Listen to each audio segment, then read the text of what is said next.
కేంద్ర ప్రభుత్వం అయితే పద్మ అవార్డులు ఎవరెవరు ఎంపిక అయ్యారో వాళ్ళ లిస్ట్ అయితే విడుదల చేసింది.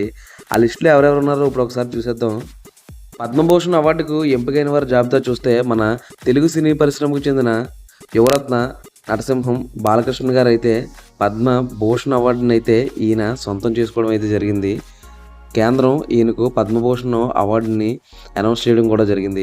అలాగే కర్ణాటకకు చెందిన నటుడు కేజీఎఫ్ ఫేమ్ అనంతనాగ్కు, తమిళనాడుకు చెందిన హీరో అజిత్ గారు, అలాగే సీనియర్ నటి శోభన, అస్సాం నటుడు జతిన్ గోస్వామి, మహారాష్ట్ర సింగర్ పంకజ్ ఉదాస్, బాలీవుడ్ డైరెక్టర్ శేఖర్ కపూర్ వీళ్ళందరికీ అయితే పద్మభూషణ్ అవార్డుని కేంద్రం అయితే అనౌన్స్ చేయడం జరిగింది. వీళ్ళలో బాగా పాపులర్ అయింది, మనకి ఎక్కువగా తెలిసింది ఎవరంటే మన నందమూరి బాలకృష్ణ గారు, అజిత్ గారు అంటే తెలియని వాళ్ళు ఉండరు. ఆ తర్వాత ఎక్కువ మనకు తెలిసింది పద్మశ్రీ అవార్డు కైవసం చేసుకున్న సింగర్ అర్జిత్ సింగ్, మహారాష్ట్రకు చెందిన నటుడు అశోక్ లక్ష్మణ్ సరఫ్, సింగర్ జస్పిందర్, జార్ఖండ్కు చెందిన singer Rachita Mahavir Nayak, Karnataka music director singer Ricky వీళ్ళనైతే పద్మశ్రీ అవార్డులు అయితే వరించడం జరిగింది. అన్నిటికైనా ప్రాముఖ్యమైన అవార్డు పద్మ విభూషణ్ అయితే ఎవరెవరిని వరించిందో ఇప్పుడు ఒకసారి అయితే చూసేద్దాం.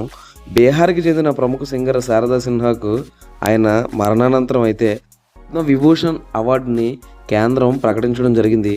అలాగే గుజరాత్కు చెందిన డాన్సర్ కుముదిని రజనీకాంత్ లకియాకు పద్మ విభూషణ్ అవార్డుని అయితే కేంద్రం ప్రకటించడం జరిగింది.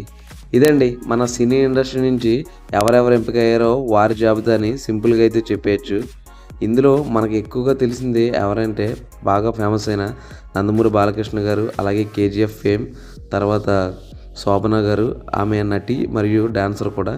ఆ తర్వాత తల అజిత్ గురించి తెలిసిందే, ఆయనకి ఓ రేంజ్ ఫ్యాన్ బేస్ అయితే ఉంది.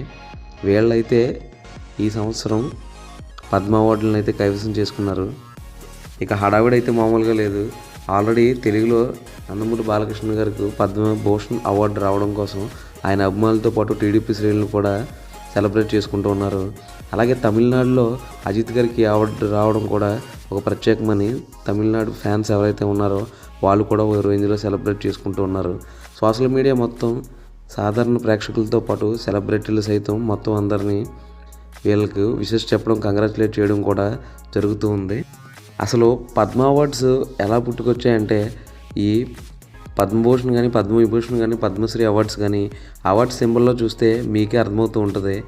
ఆ అవార్డ్స్ ఏవైతే ఉన్నాయో వాటిలో ఒక లోటస్ సింబల్ అయితే ఉంటుంది.